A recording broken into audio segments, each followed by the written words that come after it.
Beleza, pessoal, tudo certinho com vocês? O meu nome é Lorenzo e, pessoal, vamos falar hoje sobre o quarto volume da coleção clássica Marvel, no caso, é claro, do personagem do Thor. Porque o Thor e o Capitão América são dois personagens em que eu estou fazendo a coleção clássica Marvel e todos os volumes que saem referente a esses personagens eu trago aqui no canal. No caso do Capitão América, só saiu um volume por enquanto, né? Mas quando for sair, com certeza eu vou trazer ele aqui pro canal, beleza? E, bom, esse aqui, como eu disse, é o quarto volume, né? Um Deus contra tudo. E, na verdade, isso aqui ele já parte da continuação direta do volume 3, porque no último volume, né, na última edição, que compilava o encadernado volume 3, o Thor ele estava enfrentando o Mr. Hyde e o Cobra, que foram dois vilões que eles apareceram, se eu não me engano, no segundo encadernado, né? Eles apareceram assim de forma separada, o Thor enfrentando cada um deles. E na última edição, os dois eles acabaram se juntando justamente para poder pegar o Deus do Trovão. Só que é claro, né, o Thor ele teve algumas dificuldades contra os dois. Acho que foi a primeira vez nos quadrinhos que a gente vê o Thor tendo um pouco mais de dificuldades com, digamos assim, vilões normais. Isso é uma coisa, cara, que eu achei muito interessante assim, nesse encadernado, porque além do Mr. Hyde e do Cobra, já na segunda edição nós temos também o Gárgula Cinzento, que ele é como se fosse uma espécie de vampira, né? Então o que ele faz é que quando ele toca as pessoas, ele acaba petrificando elas e deixa elas mais ou menos petrificadas por uma hora.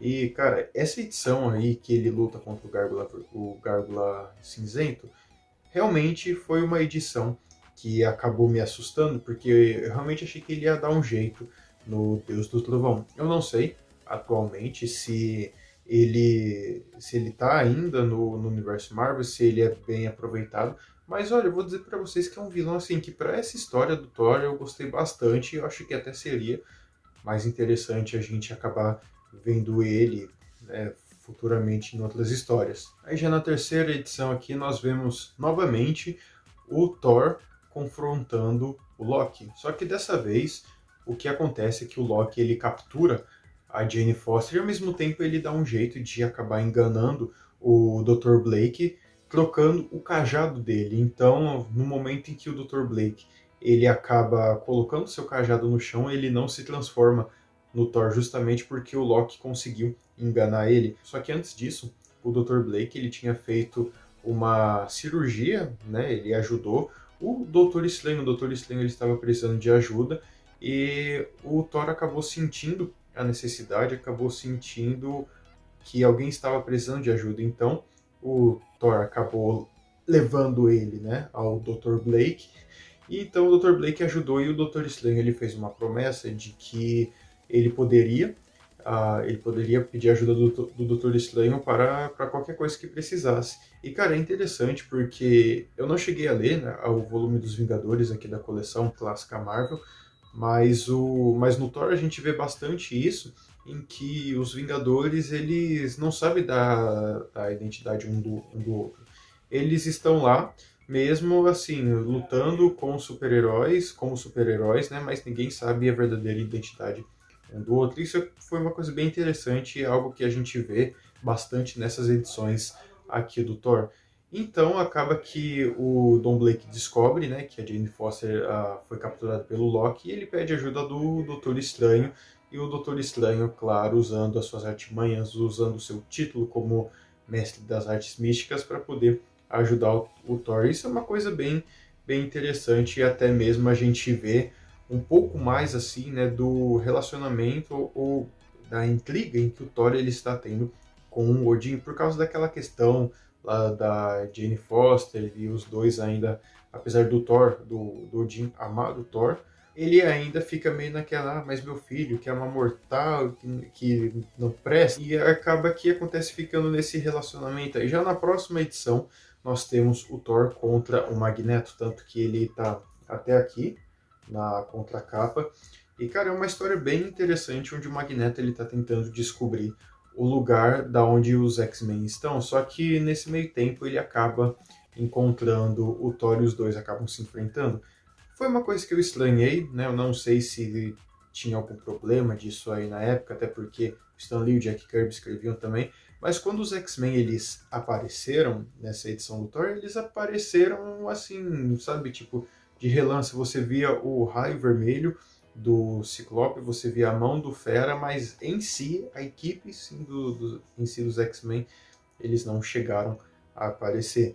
E na última edição nós temos de novo o Mr. Hyde e o Cobra lutando contra o Thor. Só que, detalhes, o Mr. Hyde e o Cobra, eles estão aliados ao Loki. O que acontece é que o Loki ele vai para a Terra e ele acaba ele sabendo, né, da reputação do Mr. Hyde e do Cobra, então ele vai lá disfarçado e ele acaba pagando a fiança dos dois para que os dois pudessem enfrentar o Thor. E detalhe que ele acaba aumentando os poderes do Mr. Hyde e do Cobra, e eles acabam inclusive contando para eles sobre a Jane Foster, falando que a Jane Foster é a maior fraqueza do Thor.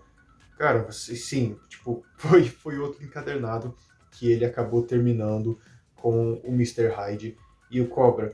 Achei, assim, tipo, gostei aqui das histórias que foram apresentadas, achei um pouquinho mais fraca do que em relação ao encadernado anterior, mas ainda assim, acho muito bacana algumas coisas. É claro que a gente está se tratando aqui da década de 60 e tudo mais, algumas coisas que acabam me incomodando um pouco, que seria nessa mesmice, assim, sabe, do Don Blake com a Jane Foster e o Thor nesse meio tempo, e, e essa coisa, assim, do Odin não aprovar o Thor, ele só fica falando, mas parece que nada é resolvido.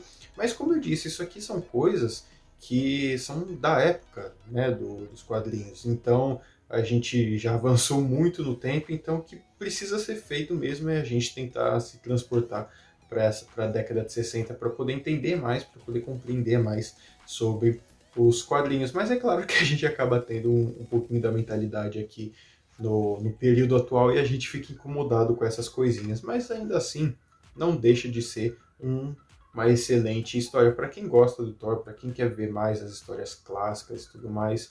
Essa coleção clássica Marvel é um prato cheio, beleza? Mas comentem aí o que vocês acham sobre o Thor. Vocês estão acompanhando? Vocês querem acompanhar mais sobre o Thor? Caso você queira, eu vou deixar aqui no primeiro comentário fixado os links de todos os encadernados que foram lançados referente ao Thor. E fazendo isso, você ajuda demais aqui no canal. Você pode comprar qualquer coisa, inclusive por esse link. Se quiser comprar um chiclete, quiser comprar um shampoo, um quadrinho, você pode comprar tudo através desse link que está aí, beleza?